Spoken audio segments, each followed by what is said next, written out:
आज हम एक बहुत ही जरूरी हुनर सीखने वाले हैं। एक ऐसा हुनर जो किसी इमरजेंसी में जान बचा सकता है।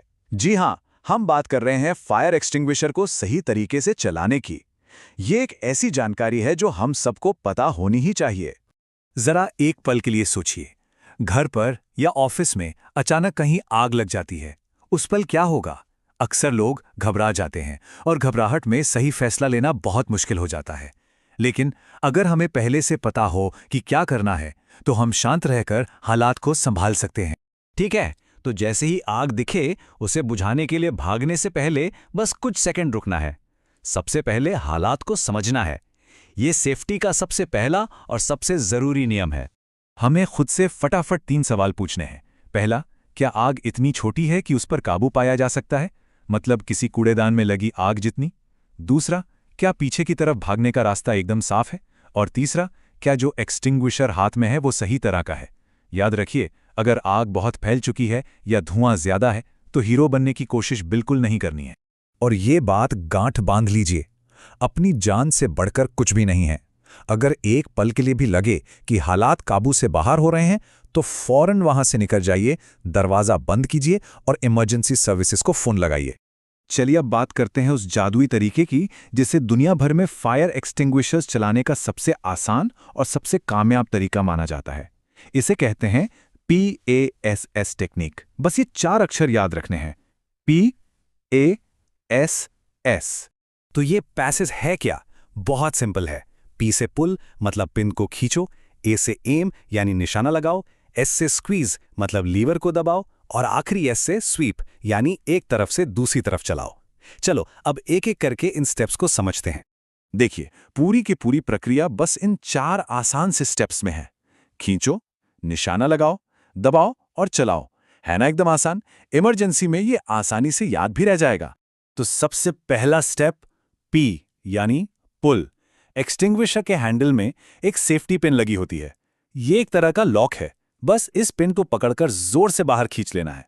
जैसे ही पिन निकलेगी, एक्सटिंग्विशर इस्तेमाल के लिए तैयार हो जाएगा। दूसरा स्टेप है A यानी एम, और ये बहुत जरूरी है। हमें आग की लपटों पर नहीं बल्कि आग की जड़ पर निशाना लगाना है। मतलब जहां से आग निकल रही है उस चीज पर, क्योंकि आग का ईंधन बुझेगा तभी आग बुझेगी। और हां, आग से करीब 8 से 10 फीट की दूरी बनाकर रखनी है। अब बारी है तीसरे स्टेप की, S यानी स्क्वीज। एक्सटिंग्विशर के दोनों हैंडल या लीवर्स को आराम से एक साथ दबाइए।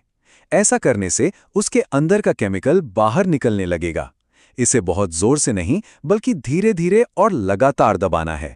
और हमारा आखिरी स्टेप है S यानी स्वीप। एक्सटिंग्विशर के नोजल को आग की जड़ पर एक तरफ से दूसरी तरफ ऐसे घुमाना है जैसे जमीन पर झाड़ू लगा रहे हों। ये तब तक करते रहना है जब तक आग पूरी तरह से बुझ ना जाए। बहुत अच्छे, मान लीजिए आग बुझ गई है, लेकिन रुकिए, काम अभी पूरा नहीं हुआ है। आग बुझने के बाद भी कुछ जरूरी काम बाकी हैं ताकि हम सब पूरी तरह से सुरक्षित रहें।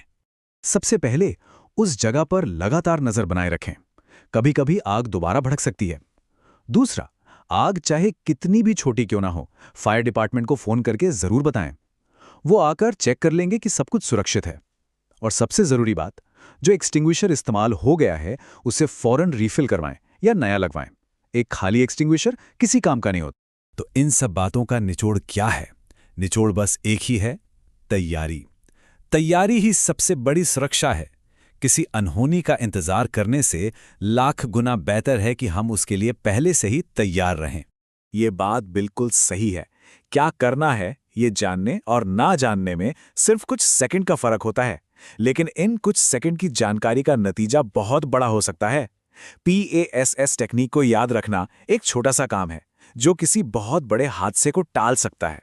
तो चलिए अब जाते जाते एक आखिरी सवाल, क्या अभी इसी वक्त आपको पता है कि आपके सबसे पास वाला फायर एक्सटिंग्विशर कहां रखा है? अगर जवाब नहीं है तो ये सब सुनने के बाद पहला काम यही कीजिए, अपने घर में, अपनी गाड़ी में, अपने ऑफिस में उसे ढूंढिए, क्योंकि याद रखिए, तैयारी ही सुरक्षा की तरफ पहला कदम है।